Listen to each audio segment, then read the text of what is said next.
10, 9, 8, 7, 6, 5, 4, 3, 2, 1. Hey, welcome to the Capital Film Arts Alliance and our CFAA Film Talk webcast. Again, so glad to see you. I wish we could actually see you. That is the bad thing and the good thing about being able to communicate with so many of you right now. So just wanted to give a heads up right now to that new introduction that Reggie Waters created for us. I love how that turned out. And again, this is live on Facebook. You have every ability to throw comments and questions out so that we can share them with our speaker. That's kind of how this works. It's very open-ended. We want this to be something that you learn from. And we know that this will be somebody that you'll be interested in learning a little bit more about. So the Capital Film Arts Alliance, I always forget to introduce myself. I'm Lori Peterson, and I am the founder and executive director of the CFAA, which is a nonprofit, and we've been around since 2004, trying to build and develop local filmmaking in the Sacramento Sierra region, and to really try and find a way to create an industry here and to build a workforce and to create a community more than anything. And we've been successful in doing a lot of that. So our CFAA film talks that we bring to you are in lieu of the personal meetings that we used to have. We certainly hope that those will be coming back soon. But in the meantime, we've got the ability to communicate with you this way. And of course, through our weekly newsletter, or sort of weekly, which if you go to our website at capitalfilmarts.org, you can click to be added to the newsletter. It doesn't cost you anything, and it's one way of making sure you get not only notifications about what we're doing here through the CFAA, but we also share as much valuable information from the local film region and different activities and opportunities that we think are relevant to you. We also have a new studio. If you didn't notice, this is kind of cool. This is a new thing. Thanks to DJ Hardy for giving his design eye and skills to building this while I sat in a chair and said, like this? What if I do this? How about this? So anyway, with no further ado, we have a guest with us tonight, Gary Goldstein. And Steve, you threw him on before I got to say his name. So Gary Goldstein. And, you know, Gary is somebody who's been in the business and has been in the industry on a couple of different levels for a long time. He's had some incredible successes, but some of the things that he's doing now are taking those successes and really kind of finding ways to share what he's learned along the way, incorporate that into a program that aspirants and up-and-coming filmmakers and writers can learn from, which to me, you know, when you can pay it forward and give, you know, back to an industry that has treated you, you know, with respect, I think that's coming full circle. So I applaud that Gary is doing this. Gary is most known, I would imagine, to many of you for his role as producer of Pretty Woman and Mothman Prophecies, Under Siege. He's been so many different roles, and I want to know all about it, because what we always want to know is what started you and what motivates you now that you are where you are today. And with no further ado, Gary, I want to have you come do a little self-introduction. You can tell your story better than anybody. We'll see where we go with that. Oh, we've already got comments coming in. Let's see what we're doing. All right. Okay. Lori, that's very sweet of you. Thank you. And thank you for having me on your call. I love talking to creatives, period, at whatever stage they're at in their journey. So it's always a treat for me. And maybe the best way for me is to just share a little bit about how this came about. Because I've had a number of careers. and they all seem a little bit disjointed, but in fact, there is a silver thread that connects all of it. And that thread is the fact that, at some young age, maybe 7, I've had a lifelong unrequited love affair with storytelling. I fell into books, and they just grabbed hold of me, and my whole life has really been in the pursuit of supporting and being involved with storytellers. My first job in the world was I was such a daydreamer as a young person that I thought I was just going to lose my tether and float away. So I went to law school. I went to law school because I'm at heart a romantic, and I grew up on a lot of lawyer shows. And I decided that I was going to be champion of the underdog. I was going to be a criminal defense lawyer. And I did that. I went to law school. I worked in part of San Francisco, some of you may know, the Bayview Hunters Point area. It's a ghetto, in lieu of the public defender, defending these wonderful members of this community. And it was one of the greatest chapters of my life. I could regale you for days with stories from that community and how that helped form me as a human. But what I will tell you is that it was an absolutely miserable marriage of temperament and career. I was not built for that job. It's a harsh world. There was nothing romantic about it. It was hard work and very, very challenging stories.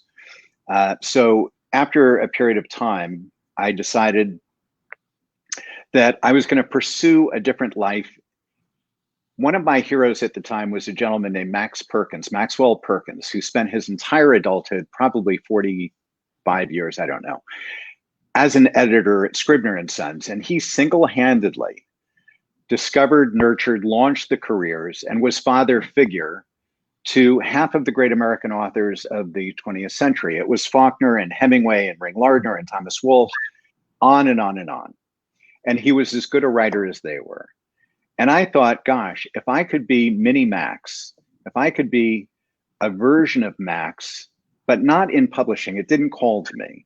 I wanted to be in film. I grew up in love with film, with visual storytelling. So I thought, you know what? Instead of publishing, I'm going to go to LA, where I don't know a soul. I know nothing about the business, but I'm in love with the idea, and I'll figure it out. And that's what I did. I came here, with a lot of enthusiasm and a lot of naivete.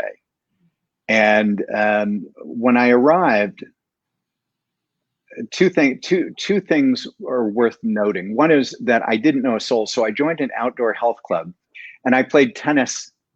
It had tennis and swimming pool and all this stuff, and I would play tennis for like 5 hours a day.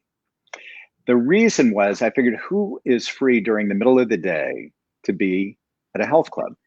And I figured they're all freelance creatives. This is how I would self-educate. And I made 200 friends over the course of a year, and I approached every single one initially just saying, I'm just going to tell you the raw truth. I have no idea how to do this. I don't even know the job titles. I don't know what a good script looks like. I don't know anything. I have a couple of questions. If you would be my 5-minute mentor, it would mean the world. And they were all very generous. And they, you approach people a certain way, and they gift you with their wisdom. Long story short, I think it's fair to talk about not just successes, but the realities of the ups and the downs. And when I got here, one of my favorite, the films of the 70s were just magic to me. And one of the directors that I was a huge fan of was Francis Ford Coppola. His early films so inspired me. Yeah. And I thought, well, I'm going to go to LA, and I'm going to knock on the door of American Zoetrope, Coppola's company, and I'm going to go to work, and it's going to be just beautiful. And of course, there was no internet, and they no one would return my call. We didn't have email. So I was frustrated, and I really had no idea what to do. But most of you are probably too young. Coppola had taken a film, from the 1920s, a color film from the 1920s called Napoleon, and it was an epic piece of filmmaking. And he toured it all around the US to all of the grand theaters with a live symphony accompanying. The picture was in triptych on 3 screens with a live symphony, and it was a critical and commercial. To say it was a success would be an understatement. It was the darling of America, and he was very celebrated. Lo and behold, I was approached, and I secured the rights to a film from 1920 that was called The New Babylon, and it was black and white, and it was it was epic art. It was the story of the communards in Paris, and there was a score, an original score, composed by a then 21-year-old Shostakovich. It was gorgeous. So I thought, well, I'm going to get the rights. I'm going to put ads on radio and everywhere. I'm going to premiere it in Columbus, Ohio, which is a great test city, and it'll be a huge success around the States. And then Coppola will have to take my call. Okay, not very logical of me, but I'm a romantic. So I did that, and I spent $80,000 that I had to borrow because I had no money. And I'm just going to tell you, in one weekend, I lost $80,000. Suffice it to say, back then that might have been $800,000 to me. I had zero capital. I had zero idea of how I would earn. So my reaction to that was, okay, I'm doubling down. I am not going to crawl back to San Francisco having failed. I am going to stay the course. I'll figure this out. Long story short, eventually I founded and opened my own literary management company. My dream was to work with writers and directors. And the best way to do that, being someone who wasn't very corporate, not a big, like I didn't want to climb a ladder within an agency or a studio or a network or any of that. I wanted to have my own company. So I formed a literary management company, and all my clients were as green and unseasoned as I was. And I would meet them on the tennis court. I would meet them wherever I met them, and I would sign them, and off to the races I went, because now I had a reason to pick up a telephone and call people and say, you don't know me. You don't know my clients. I have this treasure trove of brilliant young creatives. We need to meet for coffee or lunch or dinner or breakfast. And that's how I got started. And the first several years were slow, no question about it. But what I realized along the way was I needed to be very intentional. Who are the people that really could make a difference to my clients? And I didn't need to speak to them. I just needed to befriend their assistant. And as soon as I realized that, and it could assistant, entry level, assistant, creative executive, low level development person, someone who would pick up a telephone. And if I could befriend that person, which was actually shockingly easy to do, then I would own, I would rule the roost, because they've been hired, vetted, trusted by everybody in that office. Yeah. They like me, they like a piece of work of one of my clients, they can pass it on for me. And what I realized about assistants and other entry-level folks was that they are massively underpaid. Massive, they work right through the evening, right through the weekend. They're doing personal errands, they're reading scripts on the weekend. It ain't glamorous. There's nothing glamorous about it. And they're often very, very brusquely or rudely treated. People are in such a rush to get past them to the name on the door that it's not a lot of fun most of the time. And the stress levels are out of control. So if I would call, and I would call early in the morning before the boss arrived, or I would call at 1 o'clock when the boss went to lunch, or I would call at 6 o'clock when the boss had left for drinks or dinner, and they had a little bit more time. And I would just say, honestly, I'm new. I know that you're really smart, or you wouldn't be at that desk. Tell me about, I have a couple of questions, but before I ask, tell me, what's your aspiration? Because from an assistant's desk, I don't care if you're a production company or an agency, some go to casting, some go to production, some go to representation, you never know where they're going to go, but they're all good. You can bet they're going somewhere. So I would befriend them and not ask anything but advice initially. On the second, and I would say, you've given me the 5 minutes I asked for, you're the best, that's amazing. I'm going to call you back next Tuesday at 1 o'clock. And I would call back. And by the third call, and these are expected events now, we would have this sort of rapport. We'd have some chemistry. It's like the first time it's, who's this guy? The second time it's like, oh yeah, you're the guy who called last week. And by the third time, oh, it's Gary.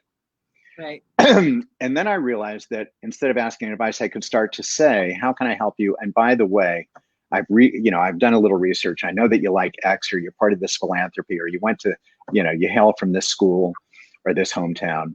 I could find bridges to walk across. But I could also then say, hey, what would be huge? Whatever I send you, I don't want you to show it to your boss. This is you.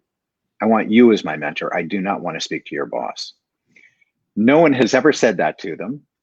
No one's ever valued or honored them in that way. And I would send them a log line, something they could do right there on the phone. So when they hung up the phone, there was no more work to do. Because everybody else is saying, will you represent me? Or will you read my script? Or will you take several hours out of your life or years out of your life? Yeah. Anyway, so that, basically what happened was I founded this lit management company. And I'd say after about 2.5 years, I started to really understand deeply everything from how to talk to people, what made for a good story, what made for a good script, what the different jobs in Hollywood were, how to be strategic or more strategic. And it became a fabulous business. It was great. We launched tons of careers. And I was just actually the other day, Lori, looking at who are some of the people, what are they doing now? And, I looked down this list. It was, Planet of the Apes. Oh, it's Batman. Oh, it's a new series away with Hilary Swank on Netflix. It's this one. I mean, the list just went on and on and on for a lot of the people that I used to represent. And I've seen the same thing with people I've coached. So fundamentally, one of my great passions is this. It's having this conversation with anyone from someone who's making the choice to begin their creative path, step onto a creative path, or people who've been on it for a while and have written some scripts, or who have directed some short content, or have done, more than that. Right. But how do you accelerate that? How do you hack your career? How do you turn your talent into a sustainable or viable business, which is eminently doable? And the reason I wrote the book, maybe I should mention, I wrote a book about 7 years ago that's all about career and strategy, because there were so many teachers teaching how to write a better script, how to give a better performance, how to be a better producer, how to be better at your craft.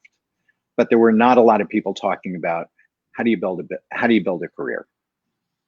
So being in a conversation with CFAA and your sister organizations around the country is absolute joy for me.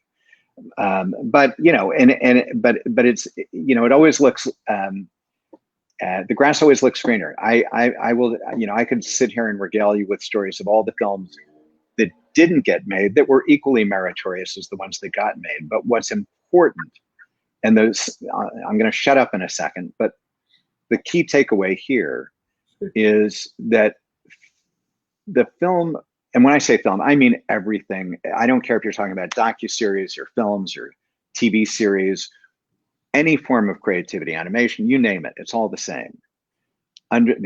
What's under the hood is the same, and that's human beings and relationships. And the thing that will set you apart, the thing that is magic, that creates magic, is forming rapport, forming relationships that can endure and that can propagate and bring opportunity to you that you wouldn't ever dream of. So, I'm very big on how do you do it in a way, because we're not taught that. It's like we're not taught financial literacy in school. There are many things that we're not taught, life skills. And one of them is literally, how do you get in touch with these people? How do you know who to target? How do you know what conversation to have with them? How do you make life better for them and have it be a value exchange where everybody feels good about it? So the biggest takeaway, there are many, but one of the biggest takeaways is that being in the business of understanding how to introduce yourself to the world in a way that matters and really is meaningful in terms of communicating your creative DNA and your humanity is every bit, if not more important than any given project that you might put on someone's desk.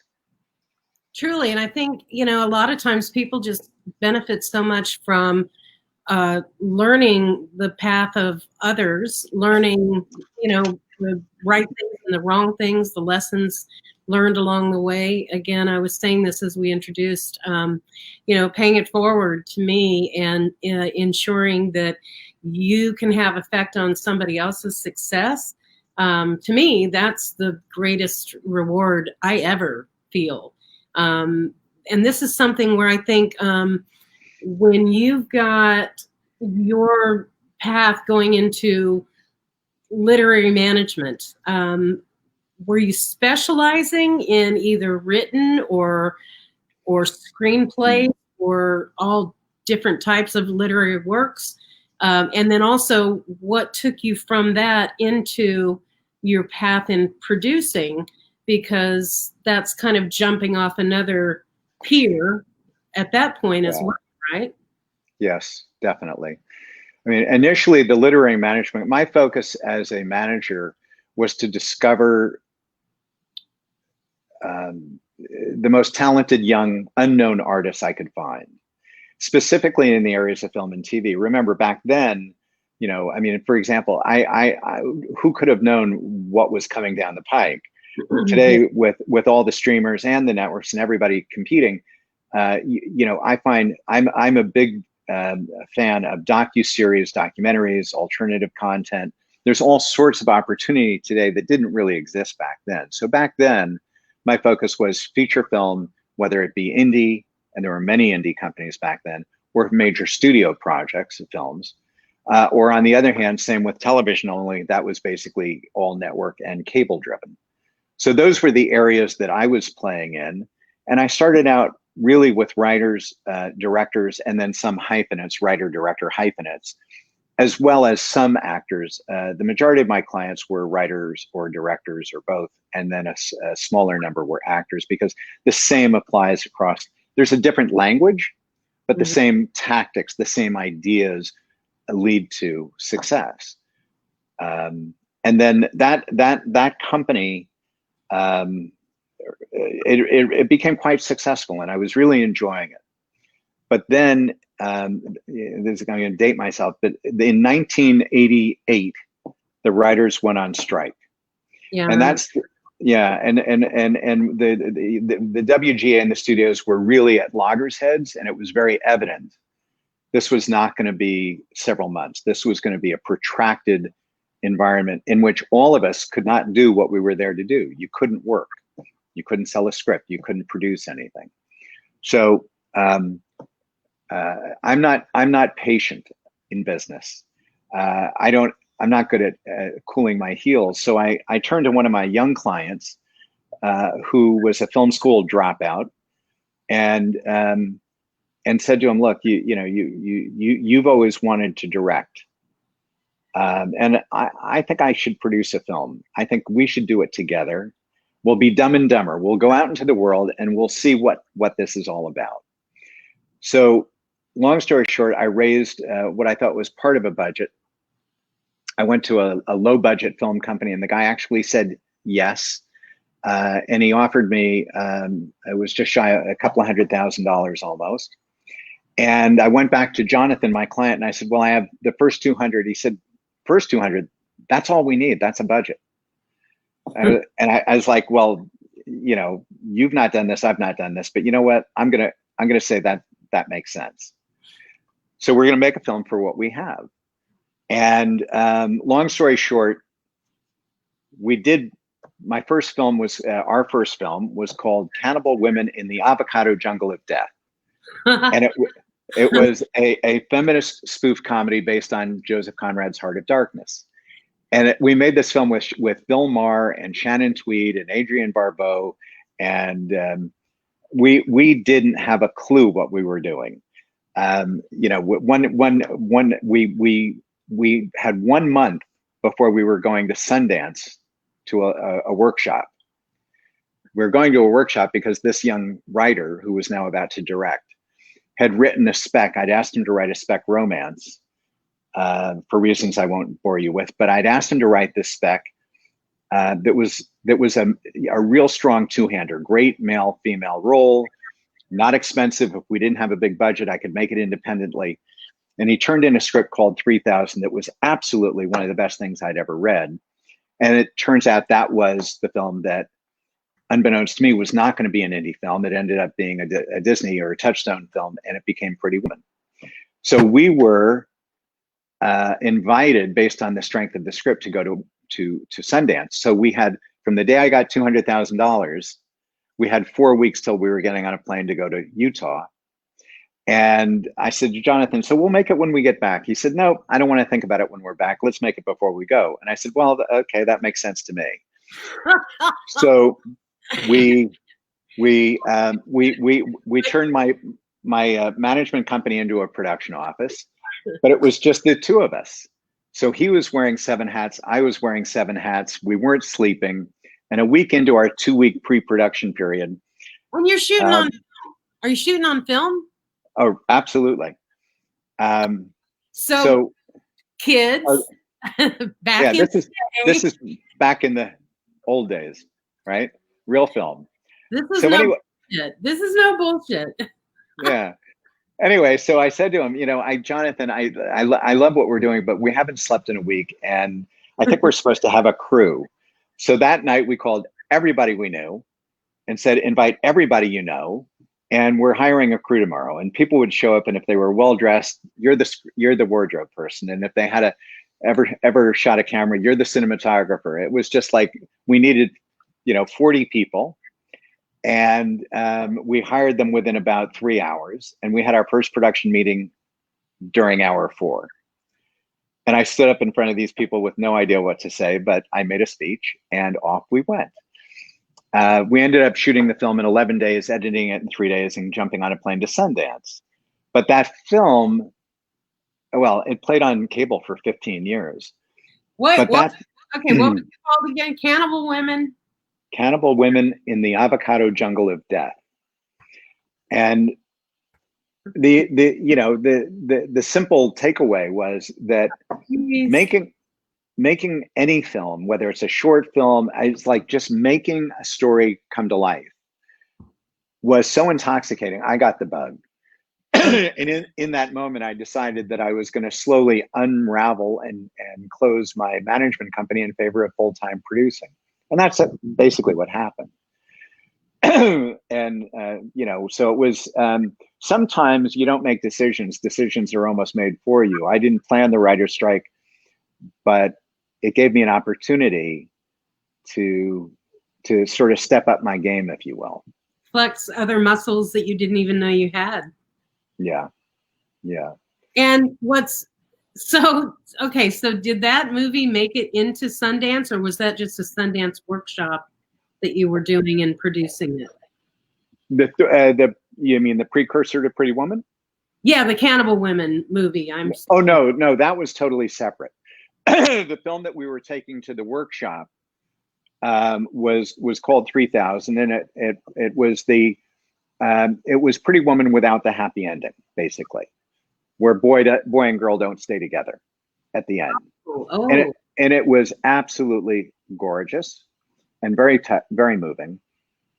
And we were invited to Sundance to what they call a production lab. So we went to, we were given the opportunity to fly to Utah.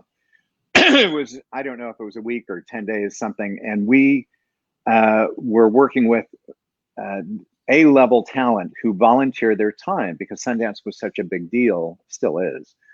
That people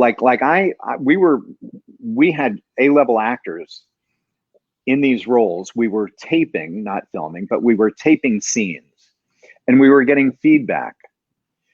And I was standing there, a first timer, absolutely out of my element, thrilled to the gills, but I knew how stupid I was.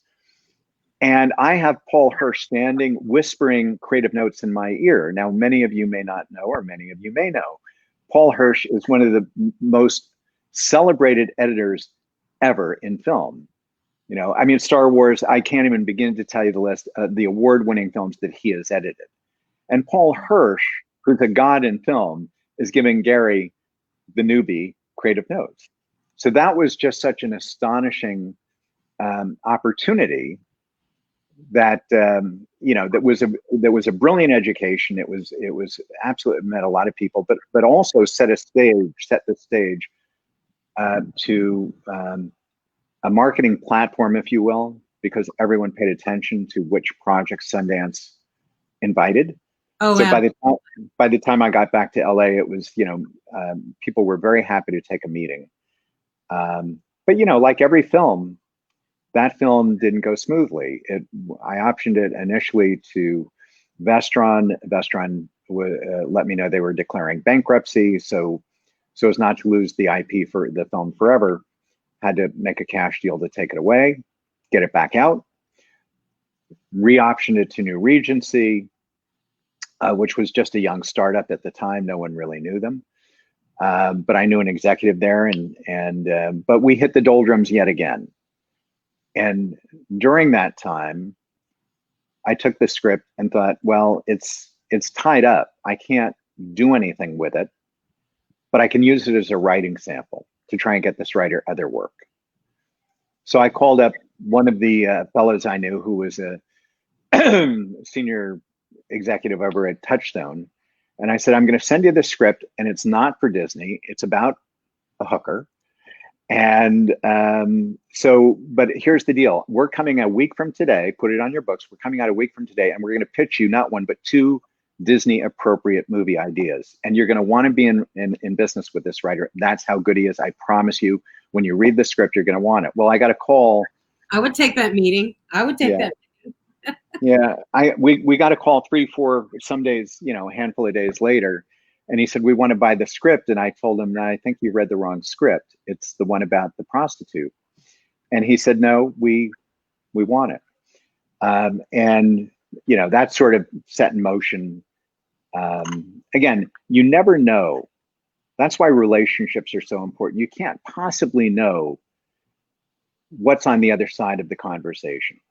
Yeah. So in this case, we didn't know they were about to make What About Bob, which is a tremendous film, but it fell apart because the lead actor, Michael Keaton, his deal blew up.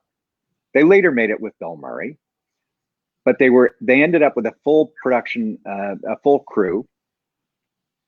They ended up with a casting director. They ended up with Gary Marshall directing. They ended up with this full complement of production personnel and no film to make.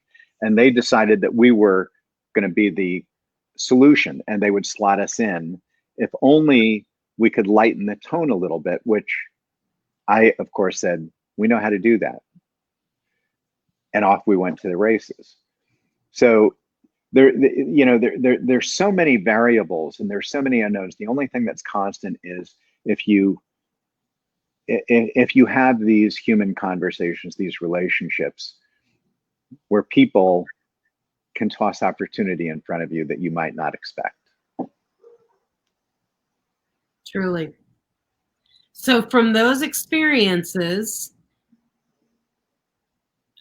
what was your next, what was the challenge that you wanted to pursue?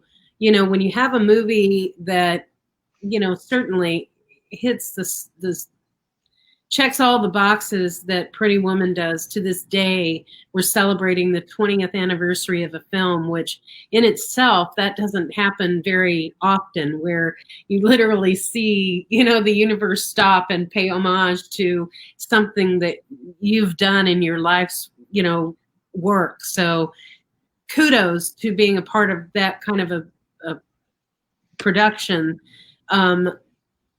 What I would wonder is how hard is it to move on from there and then to pivot to a different direction when that was not the career that you wanted to continue pursuing, wholeheartedly? I didn't think about it. I'm a little bit, like I said, I'm a bit of a daydreamer. I think anything's possible. And so chances came up, it was just told you in your heart. Yes. Well, look, I kept managing all these beautiful clients, and that was half my focus, but I did have this new focus of, well, this is going awfully well. I've made a couple of independent films. I've made my first studio film. I think I really want to pursue this more. I want to put more of my energies into that. And that's when I started to place clients with other managers or agents, so they were well cared for. But I was free now to really be my own client, if you will, as a producer. Mm-hmm. And so that's what I did. I just focused on optioning material and hiring writers and working with people, developing stories, pitching stories. Again, it was a different time. The business has changed quite dramatically. You know, I mean, the 36-40 independent companies back then that gave us all those beautiful films, Platoon, Salvador, Dirty Dancing, they're gone. And they've been gone for a long time. Back then, a lot of people made a living just on development. Every studio had 300-400 projects in development at a time, and there were 6 of them, so that's a lot of movies. Same in TV. So you could earn a livelihood, and the people on the other side of the table were your peers. They were filmmakers, they were TV people, they were what. But then at some point, the studios and the networks, you know, they became owned by Vivendi or other very large global companies, and they were populated differently. Mm-hmm. And development went out of vogue. It became, you know, they were spending too much money. They were risk averse. So I wasn't any longer talking with the head of the production at whatever the studio, what Paramount or Columbia or what have Warner Brothers. I was talking with, and there were more of them, and they were more MBAs than creatives, and so it was a different conversation, and there was less development. So today, I'd say, to be totally blunt, there's a lot more opportunity today than ever in the history of the medium, ever. With streaming, and is it as dark as I think I am? Dark. Yeah. Have any other? You can. Sorry about. I wasn't really paying attention. Is that a little better? Oh yeah, okay. It is. Yeah. Okay. You were looking mysterious and sexy. But okay, I didn't mean to be mysterious. Okay, but with the competition in the marketplace today, and what streaming has done to really recreate entirely new consumption habits, the battle is on in full bloom, and it's going to be here for some years. I mean, things will keep changing. Yeah. But it's easy to suggest that for the next handful of years, if not more, this level of competition for audience, and you know, binge watching means, oh gosh, you go through a season in a couple of days or a week. So the appetite for both acquired content and original content in TV and in film is absolutely off the charts by comparison with our history. Sure. And you've also got all the traditional players, the studios and the networks, who are, you know, competing against the streamers, and everybody has deep pockets and they're spending. But I think that so the thing that I would say to your members, your audience, is that it's probably more, not less. I think it was always important, but it's more important now, not less, to take some dominion, to learn some, you know, to develop some entrepreneurial thinking and muscle and relationship building and whatnot in pursuit of your goals. It's you know, it's a different community. There's not a lot of long-term development. So to be able to have those conversations where your works, I mean, the one thing I know is, I mean, I spent my entire life championing talent, sponsoring them, supporting them, representing them, producing them, you know, and believing that you, the artist and the storyteller, that there's nothing more exciting, there's nothing more important to me than our stories. Oh. And I think what most don't realize, I mean, I've got almost 30, you know, I've easily got 30 years actually, experience working intimately with creative talent. Yeah. And what most of them have in common, certainly in the early years, is before they've sort of become undeniable in the marketplace, if you will, is a tendency to undervalue themselves, not come from a place where they recognize their innate value, but to be, maybe a little insecure, a little bit lacking in confidence, a little bit like, well, I don't deserve to talk to whomever. And nothing could be further from the truth. Right now, there are producers. It's like the college professor who's sitting in his office waiting for a student to come talk to them, and students don't show up because they think the professor is too busy. Mm-hmm. But they're dying to, the one thing that has never changed, and I don't think ever will, and it's part of our makeup, is that quest to discover the next great voice, the next most amazing, undeniable, irresistible story, whether it's in script form, whatever it is. And so the gap between the work that you create, that you pour your soul equity into to create these beautiful stories, they are deeply important. Mm-hmm. But to close the gap and take that project, and you as an artist, because your project is one project, you have many ahead, or maybe you already have many. Mm-hmm. To be able to figure out how to close the gap so that your projects actually your work gets noticed, you get noticed, your work can even get produced, that's the soft spot, right? That's the soft anatomy that people tend to push aside in favor of, maybe I'll get discovered, if only I had an agent, or whatever those things are.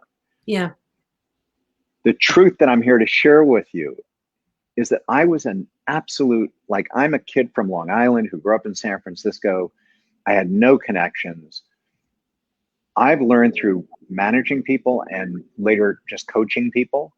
And I'm still producing. I still have projects that I'm working with writers, developing. Some are out to directors, some are whatever.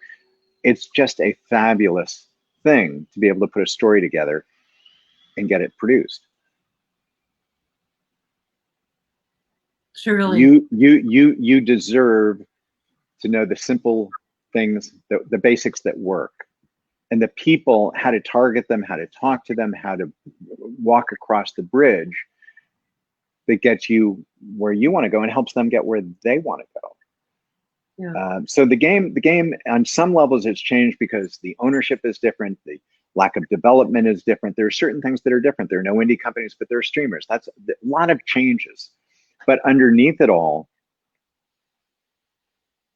the more things change, the more they stay the same, right? There's still people whose job it is to find that next great project, and there's huge appetite for it. So the question is, how do you do that? Mm-hmm. Right? I think you even spelled it out in what you were just referring to earlier, in that our viewing habits are changing. Our streaming, our binging, the length of what we're watching and how we're consuming that, that's going to have a change to the traditional, don't you think? Now Yeah. we're writing things in a different way. We're producing them in a different way with that pattern of viewership in mind.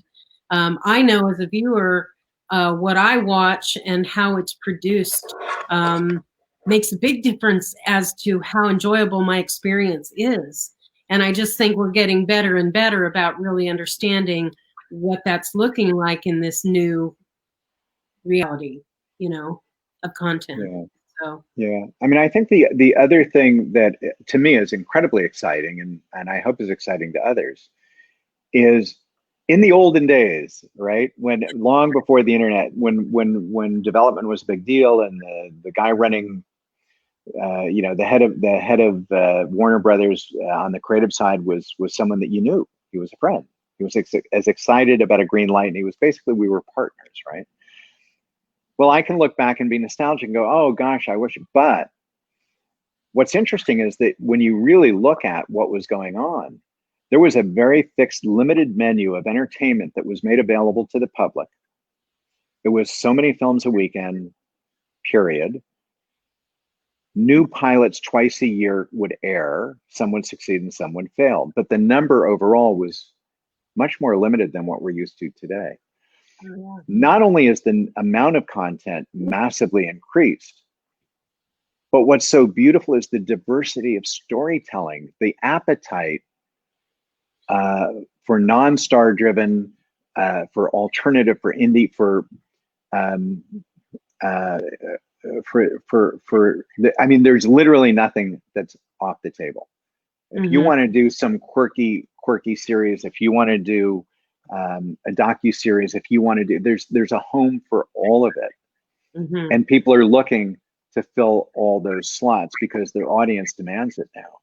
Yeah. So whatever your sort of, if you will, whatever your creative signature, your DNA, whatever is your, whatever you're called to as an artist, as a writer, storyteller, Yeah.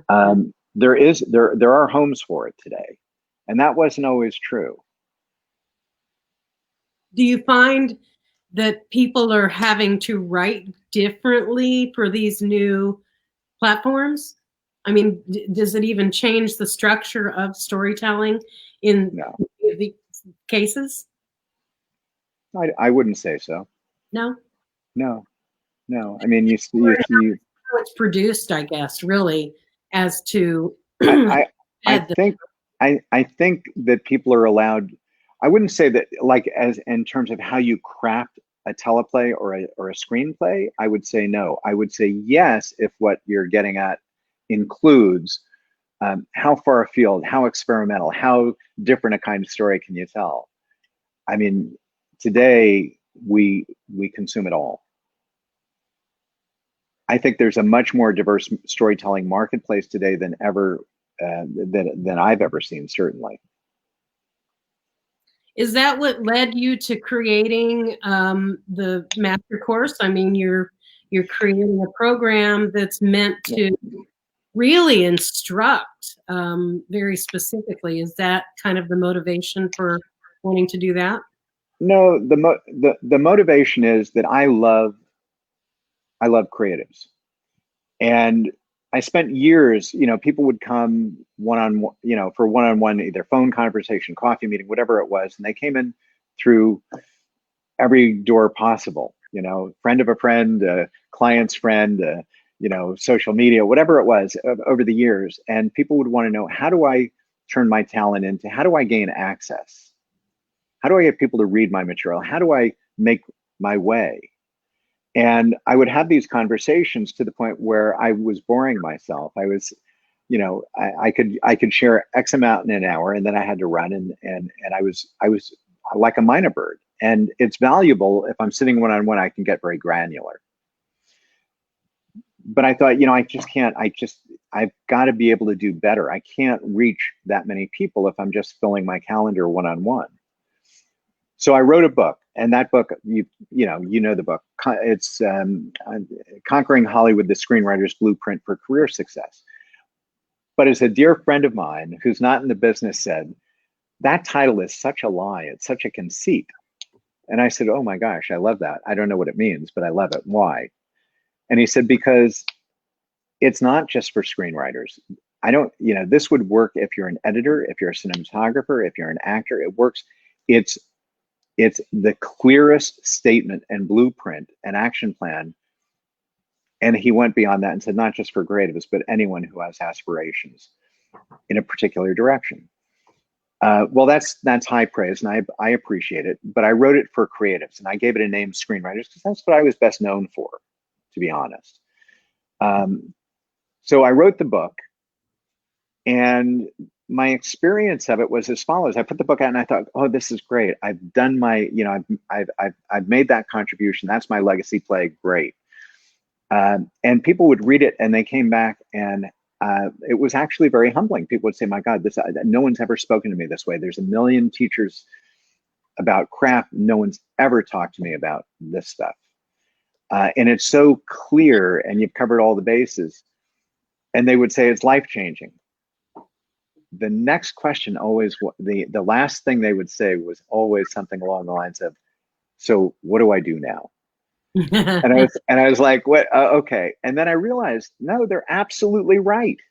That's the perfectly appropriate response, because translating that into an actionable, real, like usable plan, every creative's different. There are no two alike. Their personalities aren't alike. What kinds of things they like to write are not the same. Like their needs are different. Their goals are different. Their appetites are different. So of course it's not obvious. So how do you take those tactics and strategies and ideas and turn them into something that you could do, as I say in the book, in 30 minutes or less a day? Because if you did that 30 minutes a day for 5 days a week for a year, your professional landscape would not even look remotely the same. Yeah. And you'd look back and go, oh my God, I now have a few dozen insider friends who care about me. They know me. They have empathy. They're, we stay in touch, and they introduce me to people. Life changes very quickly. But when people came to me and said, okay, so now what do I do? I went away and I meditated on that, and I thought, okay, they're right. And that's why I created, and it took me several years because it was not easy. It took me a while to figure out how to do it.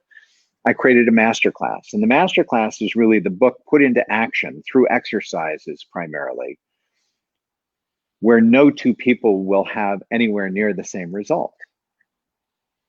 It's going to be a totally different action map or plan that they come out with, and all of it's already done. Once you finish the course, it's done. You know what kind of conversations you're going to have. You know who you're going to be in touch with. All the particulars that are unique to you. One example would be, there's a thing I call the top 100 list. Well, so many people think it's random. Once you make a choice to be a creative, like it's a labyrinth. It's random. Who am I going to bump into? How do I decide who I should be reaching out to? Well, we lay that out. It's really clear. And who you, Lori, would reach out to versus who I would reach out to are not going to look at all alike. But once you know who they are and why they're on your list, you know what conversation to have with them when we even break that down.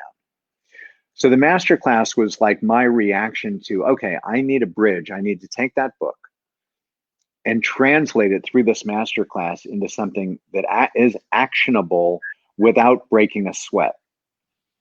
And so that's, that was the next level. And then it's all housed under the new brand, which is called Creative Edge. And Creative Edge is really, right now, it's primarily the book and the masterclass, and then a live group coaching, which is maybe, I guess if I were going to say, the book would be your undergraduate BA degree, and the masterclass would be your graduate or your master's degree.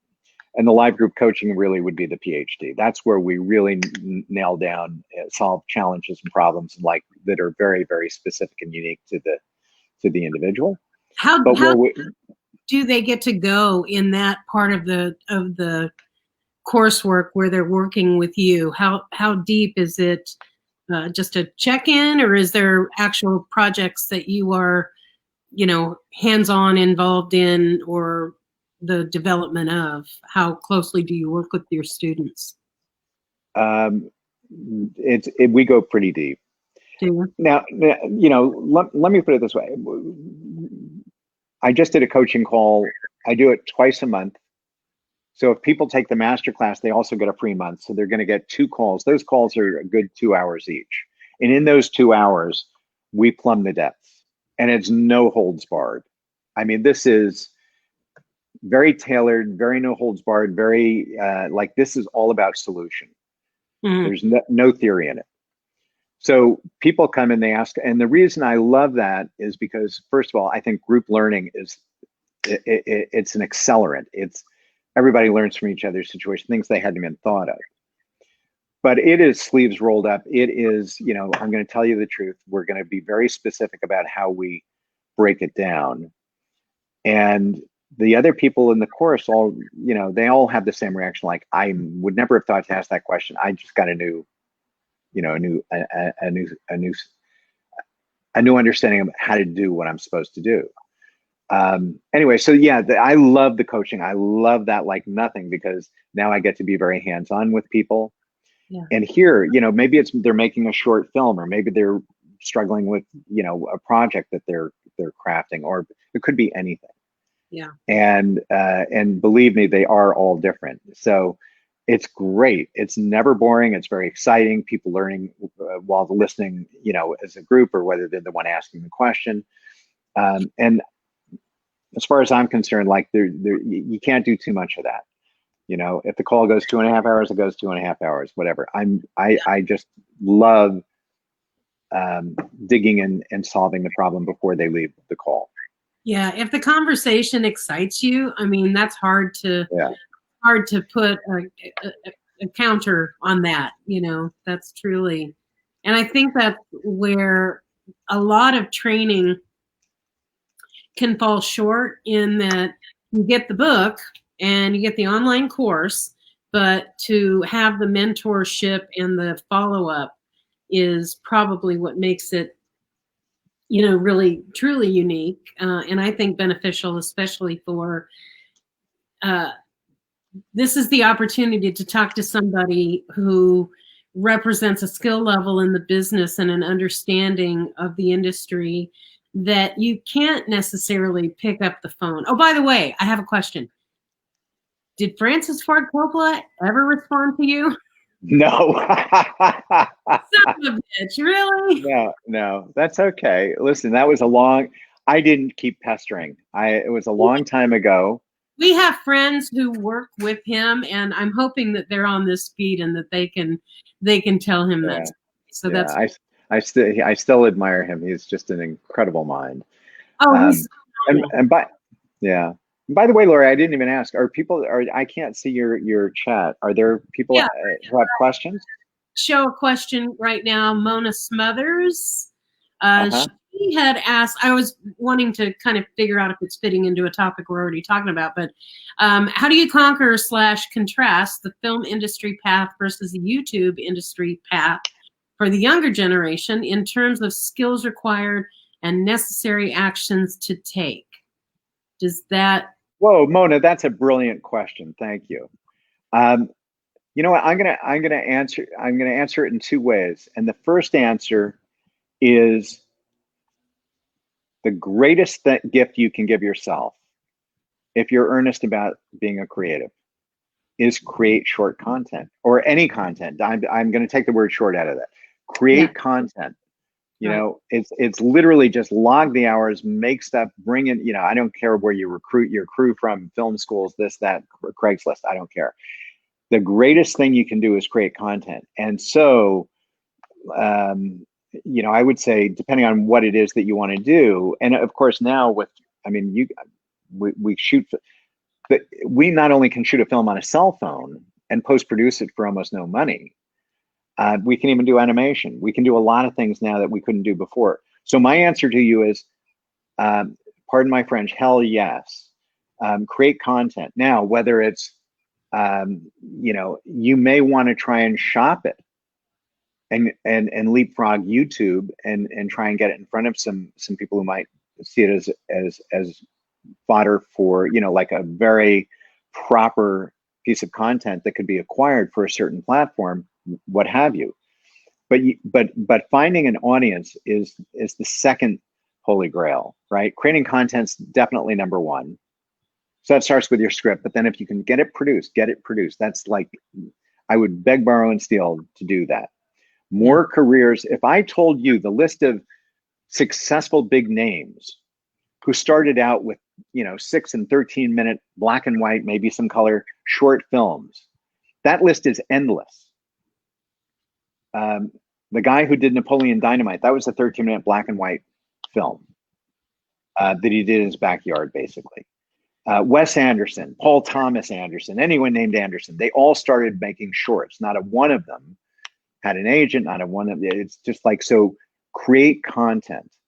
And YouTube is not only a way to distribute it, but what a fabulous way. And then of course you can promote it on your social platforms and get your friends to whatever, but it's a way to grow audience. Mm-hmm. And I think that today, unlike the early days, one of the gifts that we've been given is the opportunity to have dominion. We can actually have a voice, one voice to many, and we can grow audience, and we can have those dialogues. We can have people love what we do without permission from anyone. So I think whether it ends up on YouTube or sort of, let's call it a more, traditional platform, is just a question of like, what is it that you're creating? How polished is it or not? But I would say it needs to get out into the world first. And if you do that on YouTube, there's a bunch of other platforms too. But if you do it on YouTube, hallelujah, because now you're out of the gate. And by the way, there are people at all these companies whose job it is to, rake or search or peruse, what's going on YouTube and elsewhere, looking for content, looking for great creators. I mean, there are a lot of producers, not just executives. There's a lot of folks who do pay attention to social media. They'll be looking at everything from Instagram to YouTube to you name it. So I love the question, and the answer is go forward, produce some content. I don't care if it's a series, a low budget indie, a no budget indie. I've done that. My second film cost, I don't know, basically nothing. There was a film, this is bizarre, during COVID, several months in June, it was in the month of June, one weekend, the top grossing box office movie in the United States that weekend was a film that cost $0 to produce. It was shot on Zoom. What? Yep. Wow. These two guys came together and they decided they were going to just get all these people. They actually got two actors with pedigree. One of them was from Ozark, the series, the young male actor from Ozark. I don't know his name. And another gal who was an up and coming actress who's in a couple of a film or two that hadn't come out yet.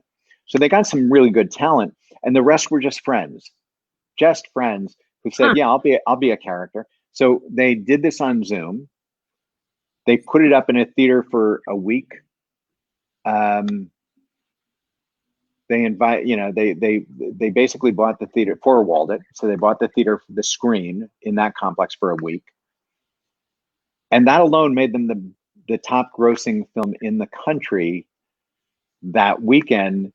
And they recognized that as an opportunity. And as a result, I mean, I haven't seen it. And that's not the point. The point is they're looking at when you're looking for opportunity, like how do I shine a bright light on myself? And the whole country, I mean, the media just covered this. It was like suddenly they were everywhere in terms of, people's awareness, including that in Hollywood.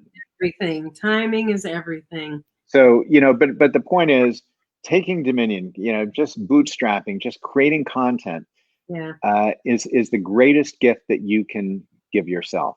Yep. And then do it again, and then do it again, and then do it again. So we do have a question, and I don't know if you have delved into acting or coaching. We have someone who's asking, Tyler, hi Tyler, asking, enjoy hearing from various acting coaches to learn different perspectives. Do you have an acting studio in Northern California that we could look into, or do you hold online acting courses? Or I would add to his question, do you have recommendations of people in Northern California that you've worked with? Because we can certainly add them to our tribe of speakers that can help. Tyler, actually, the answer is no, I don't. I don't really know I'm not confident that I know people to recommend in Northern California. I would know some in Southern California. Mm-hmm. And I myself, as part of Creative Edge, this platform that I've created, I do teach actors, but I'm teaching them. I want to be clear that I'm not necessarily teaching the craft of acting. Okay. I'm teaching actors the same that I would be teaching anybody else, whether they want to be a writer, a filmmaker, a producer, a cinematographer, editor, anybody who wants to make their way as a creative. I teach, let me put it this way, I teach career more than I teach craft. That's a good way to put it. Yeah. So, actors need to understand the same thing that a writer or anybody else might, which is, it's one thing to, and I always assume you're always working on your craft. I'm always trying to be a better producer. We're all trying to be better at what it is that we love to do, Yeah. and what we think our skill set is. But then there's the other side of the coin, which is career versus craft. And that's, how do you make yourself, how do you announce yourself to the world effectively in ways that matter and that create positive results? And that's what I teach. And I teach that, I don't care if you're an actor or a director or whatever you might be. That's why I created this Creative Edge platform. And I will tell you that, yeah, go ahead. That type of education is relative in any, it doesn't even matter if it's just a creative career. That education is important in any type of business. Creatives, and the areas where I see them fail is that they have nothing but the creative aspect in mind, and they don't invest enough time in the business and in development and in branding, all of the things that make them recognizable. So I think it's very important, regardless of whether you are a writer or an actor or a filmmaker, to understand how to operate, not just how to create the content, but how to develop it and, further promote from the business standpoint so that you can develop yourself even further. One of the people that is, as you were talking about it, I wanted to bring this up, but she made a comment. So Donna Lisa Otto, who's on our board. Hi, Donna Lisa. She was involved with a fantastic group of creatives during the lockdown, and they did a film all through Zoom called Two Kisses, which now they've actually had some film festival acceptance for the film. So they, they took that on and they did something that was a nice little narrative. I saw the film. We're actually going to do something, I think, where we share it and then talk to the team coming up. But yeah, I love to hear that people are taking that opportunity to create something that is relative and timely, and yeah, kudos to Donna Lisa. That's amazing, and I love the title. But I like standing O for you for making that happen. It's uncommon, and I wish it were more common. And people take notice. That's also part of it, is that people take notice of the people who are just determined not going to be stopped. They're going to create content. On that particular film, Two Kisses, it was a SAG production. It's what? It was a SAG production. No kidding. Yeah. Wow. Beautiful. I know. That's pretty huge. That's pretty huge. Yeah. Good for you. Very, very cool. Very cool. Which in indie world, that's a big deal, because a lot of people that will shoot something on their phone with what they have when they can. When you go through those processes to follow the SAG guidelines, that's right. A different path. It's a whole it's a different bag. I just want to go back for 1 second, Lori, to something you said, which I think is true.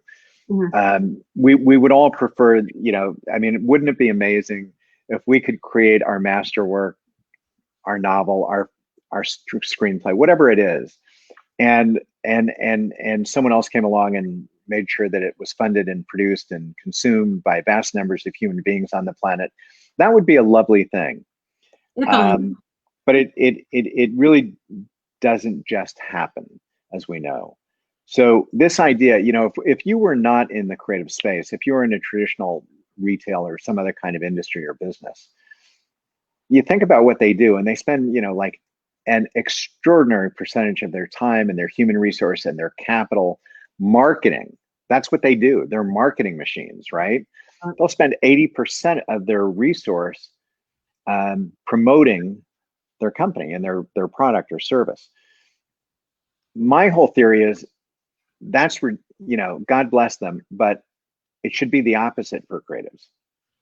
If you could spend half an hour a day and you knew exactly, so it wasn't wasted time, you're not sitting there wondering what to do, but half an hour a day of very focused work, and then you were free, whether you had a job to support your creativity or you're just full-time writing or whatever you're doing, whatever you do for the rest of those many hours of the day, But if you do add that up, and it's 2.5 hours a week, 10 hours for a month, 10 hours for a month is such a tiny amount of your waking time.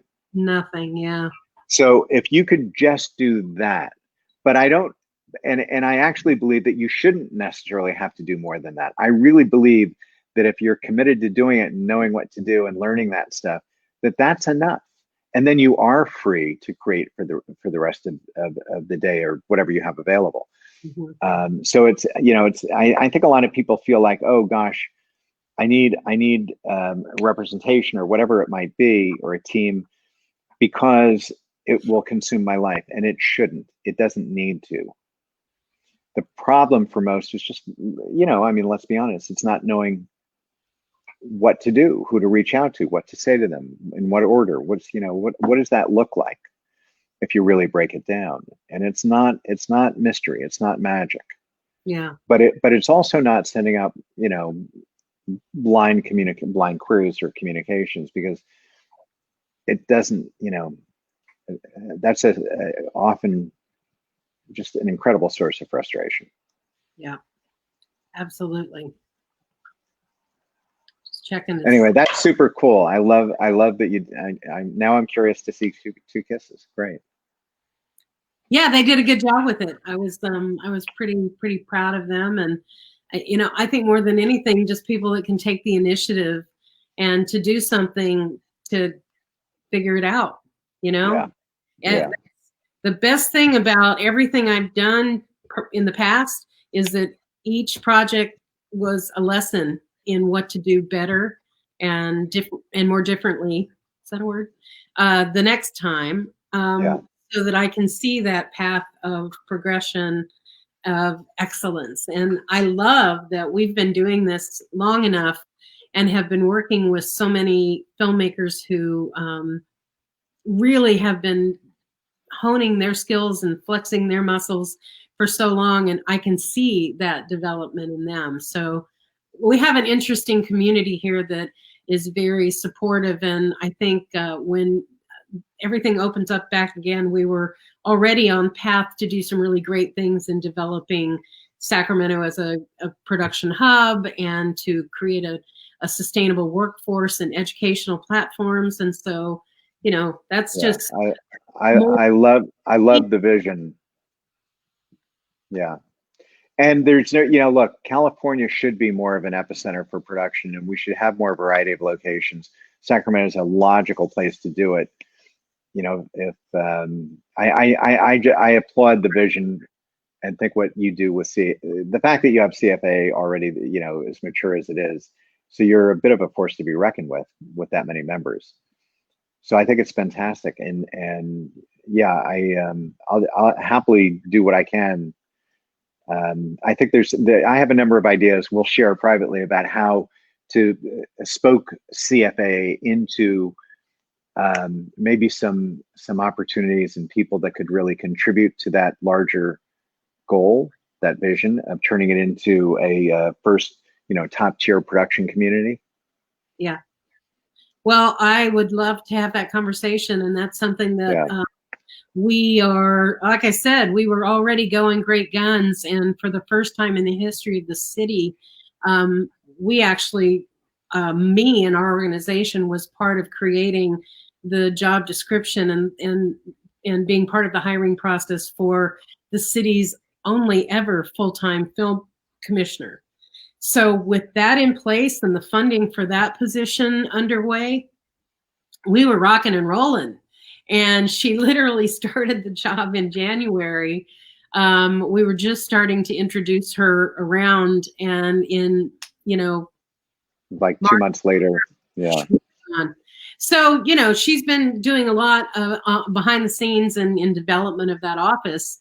But it's just like, come on. We were so ready to just. It's frustrating. The veil will lift. Yes, it will. It will. And that's where, what we're really trying to enforce now is the importance of, safe productions, because that's the most critical issue that a lot of filmmakers and people within the crafts of filmmaking have to understand how that meets what they're doing. Right. But that nothing happens without a good story. Nothing happens without development of that story and in the production of it. So regardless of where you're going to put it and who you think your audience is, if you have a great story, being able to develop that, and also being able to talk to somebody that, can advise or direct if you have a good story, because they're not all good. You know that. You see great things that come about, and they deserve to be given that kind of attention, of, you should talk to this guy. I know this guy. You would never be able to get in the door, but I think this matters. Just to know that there's a glimmer of a hope that somebody is going to look at your work and find value in it and help you progress. Yeah. No, there's definitely a way, and again, it's not taught. It's not. I don't think it's necessarily innate or natural, but there's definitely, just like every creator is special, and they would have a different audience that feels like a good fit for them. Same's true for individual projects. And you get to a point where you do have an instinct. You look at a project and say, oh, there's maybe some unexpected ideas here for how to put it forward. And they may not be the usual suspects. It may not be, and it might not be direct. It might not be direct. Oh, I'm going to take this in the front door of X company. There's so many ways to be innovative about, I've gone through casting directors, cinematographers, whatever, based on their body of work and their connection to someone. It's like there's a whole puzzle there. Yeah. And after a time, you begin to, you just begin to intuitively know that there's not one, but a multitude of pathways, and you figure out who those people are. That's part of the fun of it. So, have you come across any ideas that have kind of lit your fire and made you want to take on the production helm and take it to a further level of completion? Yeah, I've got a couple of projects right now that I'm super stoked about. One of them is based on a true life right story. It's actually the story of a woman who's she's of a certain age. She's in her 70s in Manhattan, quite a dynamo still. But she's the woman who in 1962, when it was scandalous and she was vilified, invented the first home pregnancy test for women. So she wasn't even a scientist. She wasn't a person in medicine. She was a designer. But she worked in a pharmaceutical company and noticed what women had to go through. And it was basically, there was different mores, different laws. So, you couldn't get birth control unless you were married and had a doctor prescription. You couldn't, there were a lot of things that were not available at all. And if it was available, if you wanted a pregnancy test, for example, you had to go to a doctor. The doctor would take, he would take samples and he would send it to a lab. And it took 3 weeks. Yeah. And you were not allowed to get the results on your own. You had to go back to the doctor, et cetera, et cetera, et cetera. And only if you were married. So unmarried women couldn't get a pregnancy test. It was it was the dark ages. Well, we're not totally out of the dark ages, to be honest, but we're better. But the story has so many layers to it. The social mores of the time, what happened to her, how many years it took to get that out into the world, in a very patriarchal society. The romance that occurred as a result. There were so many different facets to this story. It's a real diamond. So we have that out to the script. I created a team out of 2 women writers who I think are both very special and knew each other. And they did an extraordinary job. We did at least 7 rewrites. But the script is amazing. And so we have it out to our top choice of director right now. It's I'm like the token guy on this film project. So it's it's going to be all women, but it's there's a woman we'd love to direct it who's done a really great couple of films. She's a very well-known actress who's now directed, and we think it would be perfect. And then I have an epic piece that's like a project I wanted to get made for years and tried back in the day, but it was such a big budget epic period piece, and it was out of favor. And I think honestly now is a beautiful time to get. Listen, I would say this about any kind of content now. There's so many different appetites, but definitely this is one that's going to be a huge. I mean, I don't know if it's an $80 million budget or it's not cheap. But I think there's a good chance we have a much better chance of getting it made now. So the writer and I have been putting our heads together, and I'm going to start pushing. And the script is solid. So that's a question of finding it. Again, it's like, do we go after the filmmaker? I think that's the tack I'm taking. Actors will. There's a couple of significant roles I think almost any actor with a certain age range would want. I'm not worried about that, but I need a really, I need a great director. No, I've got the bug. The bug hasn't left. The bug that never leaves. Once you're infected, and that's just like your life. Yeah. And I welcome it. So yeah, on the side, I'm definitely still, I'm still developing and putting projects out, doing my best. We have let's see. So Elizabeth Ann Springett. I love seeing the books folks have in their collection. Now we're using Zoom to have conversations, interviews. Any that you would recommend? Perhaps a book that inspires you, other than the book that you wrote, obviously. No. Well, that's but I don't know. I'm reading about 12 books. Sometimes I love physical books, but I also love audiobooks because I can listen while I'm doing other stuff. Are you hard copy reader or are you Kindle reader? Both. Oh, okay. I have a Kindle. I don't use it that much, to be honest. Yeah. I'm either listening to audiobooks or I'm reading physical books most of the time. Okay. And I wish I could think of the name of it. There's a book, and I can tell you if I had my that was absolutely astonishing. But what would I say? Well, I mean, the Four Agreements. I read the Four Agreements again every year, just because it's something, not only is it a short, fast read, but it is one of the great books of all time. Poetry by Rumi. I don't know if you're a fan of Hafez or Rumi, these old ancient Persian poets. Okay. They're some of my favorites. So that's, if you're talking about inspiration, that would definitely be on the list. But there's some that I'm trying to think of the name of it. I'll tell you in a second, because it is awesome. There was this book that these two young women wrote. I think it might have started as a thesis. I'm not sure, but I'm going to find it, and it would be an Audible. That's so fun. You asked me something totally off.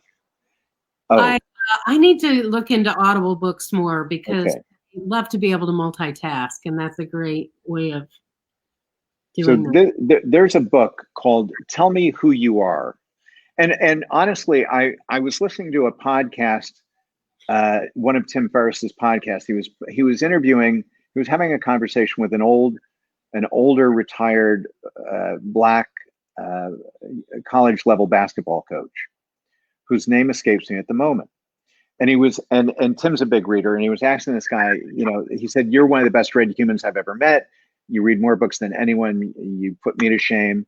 What's the book that you've most recently read that you're most excited about?" And this was at the bleeding edge of the Black Lives Movement, the big, surge behind Black Lives Matter.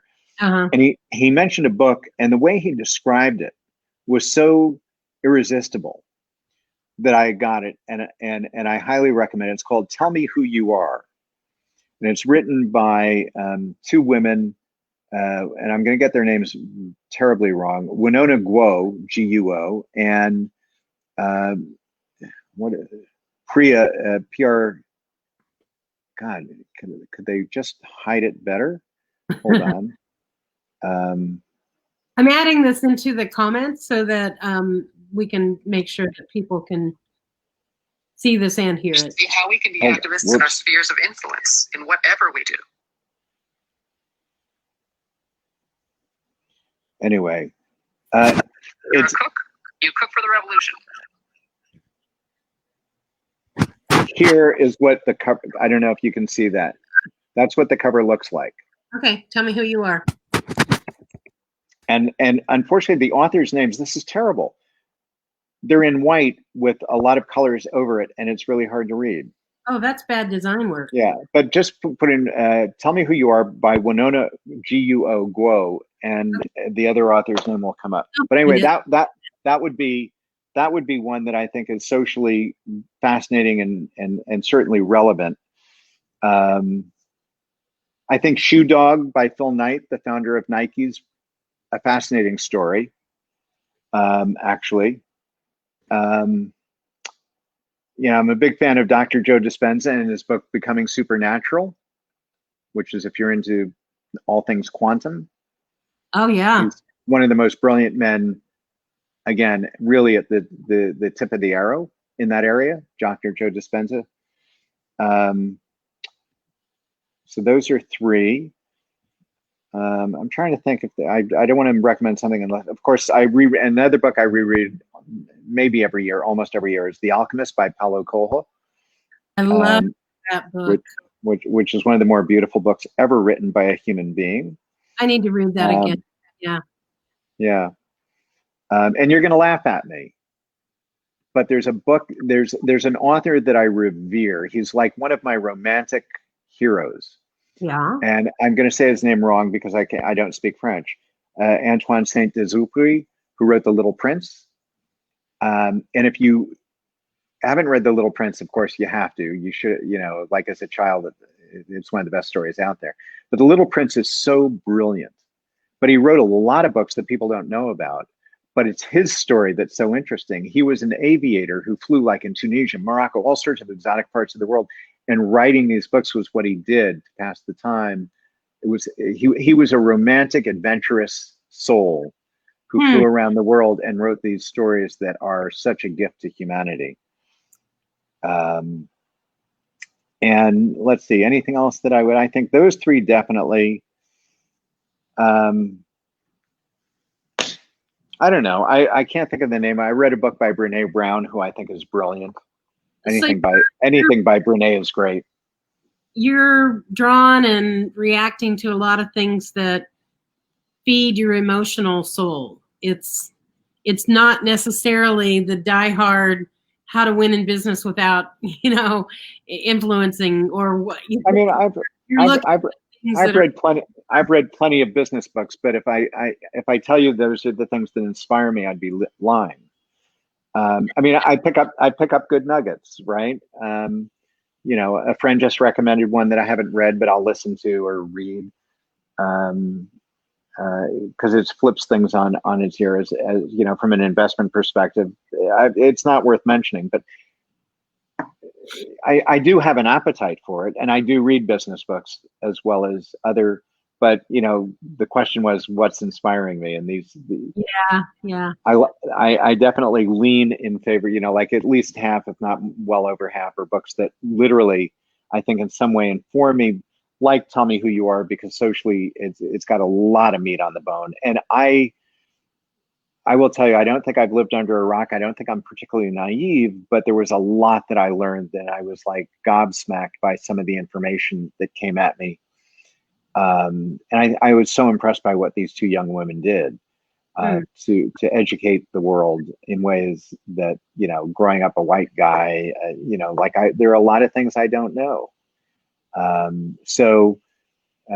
Yeah, those kinds of things that feed my curiosity, that inspire me, that round me out. Mm-hmm. The business books are great, but they tend to be, in the service of a sort of a more linear idea. Yeah. Are you having to update your curriculum with the change in, habits and platforms and all the different types of content? Have you found that you've had to alter much of what you've? I did. I mean, I went back in. I took a few months earlier in the year. I mean, that's a lot of what I was doing during COVID. Was I went back in and I sort of really brushed up, cleaned up, and rewrote parts of the master class just to update it a little bit. Mm-hmm. But it doesn't, it's less about the technology than it is the human technology. Right. Again, I think like a producer, how to get it to happen. You're projecting as a visionary that's even way before you start counting all the beans and putting all the pieces on paper. So I instantly go to, what's your distribution plan? Right. And that's not necessarily where people are going to get out of this. They're going to be able to make better choices about that. Well, but it will be. I wouldn't rule that out just because, I mean, it's, like there's a difference between saying, here's a directory of distributors and here's how it's divided up versus how do you even think about where the futurescape for your project? Where does it want to live? Where's the audience where are you going to find your audience? Who are they going to, if you understand the questions and how to answer them, then your distribution choices define themselves much more, it's radically more clear. And that's kind of what we do. And we do a lot of that in the live coaching. Yeah. It's like, if that's not clear, then let's figure it out. Right. So that's no kind of a timely program. I mean, people can pop in and out of that at whim. You're not talking about a program that starts on this day and no, I don't want to imprison people, but I mean, the master class is 8 modules. There's actually 6 modules and 2 bonus modules. Call it 8, and we just deliver them 1 a week. It's basically in 2 months you've been through the whole thing at a pace that doesn't, it's not going to keep you from your normal schedule. Yeah. It's not so intensive that I mean, some people will do it faster, some will do it slower, but if you do 1 module a week, it has not taken a huge dent made a huge dent in your life, and yet the value is disproportionate. You get a free month of coaching, so we do that. A lot of people continue with that. They find it super valuable, so that's great. But again, it's only a couple of calls a month. It's not. I'm not a big fan of programs or educational styles that are trying to consume too much of your life and make you a devotee or whatever that is. It's enough to really make a big difference, make a like put you on the road to a different series of outcomes, but you do it at your pace. It's not. It's we've also made it super affordable because for organizations like yours that are about serving the creative community, well, out of respect, you kind of have to, do that. So if people are interested, it's normally a $500 thing, and it's like less than $200. It's under $200 for the whole kit and caboodle. But yeah, it shouldn't be overwhelming. Our whole thesis is this should be really just the tried and the true, just the silver threads that really work. So do you have a recommendation of what stage somebody should be at before they, take the course? Is it literally from the beginning concept, or is this something where they should have a written idea and something that they could, work through in the course? What should they be prepared before they enroll in something that might be at a higher or lower level than what they're looking for? Okay, well, the honest and simple answer to that is I wrote the course that I wish someone had given me the day I arrived in LA. Okay. I would have saved, I can't even tell you. Yeah. And not just time. I mean, yes, I would say it took me several years to even begin to figure this stuff out. But it's also just the emotional journey. It's like, not knowing and feeling frustrated or whatever it is. I created. I mean, that's what, that's often true with creatives. We create what we need in our lives. Sometimes the stories that we tell, they're cathartic in some way. Yeah. Well, this book, the book is, the masterclass is, the coaching is. I wish these are the things that I had put in front of me when I arrived in LA. It would have been a beautiful thing. I've got somebody asking if they can take this online. Yes, it's an online class. I'm just responding. True. Yeah. The course is all online. It's digital, and the coaching calls are on Zoom. Everything's digital. Yeah, and we've posted the website, which is creativeedge.com/masterclass, a couple of times in the comments thread, so people can pick up from that. What I would ask them to do, anybody who is taking this course, I want Gary to know that you've seen him here and that you are coming from the CFAA, just so that he knows to, take good care of you and appreciate, what audience is coming his way, that and where they're located. So yeah, I appreciate you saying that. Yeah, that's actually really important. We love to know that you came through CFAA. That's importante. yeah, it's so cool. So what are you watching? What kind of content is grabbing your attention right now? I am so schizophrenic. I have so many. I have huge appetites. There's some areas that are not mine. Like, I don't watch horror films. I'm not really big on sci-fi. There's a bunch of areas but I love dramas. I love thrillers. I love political pieces. I love procedurals. I love darker stuff. So like Ozark, I thought was fabulous. I just watched Yellowstone with what's his name?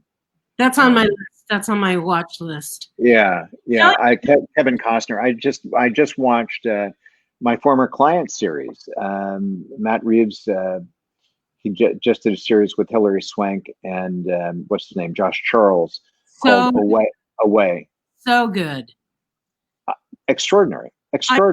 I just finished that the other day, and I'm so sorry that it ended. It was so well. It's not ended, but season one ended. I like get invested in these people and what's happening, and all of a sudden the season's over, and I'm just, what now?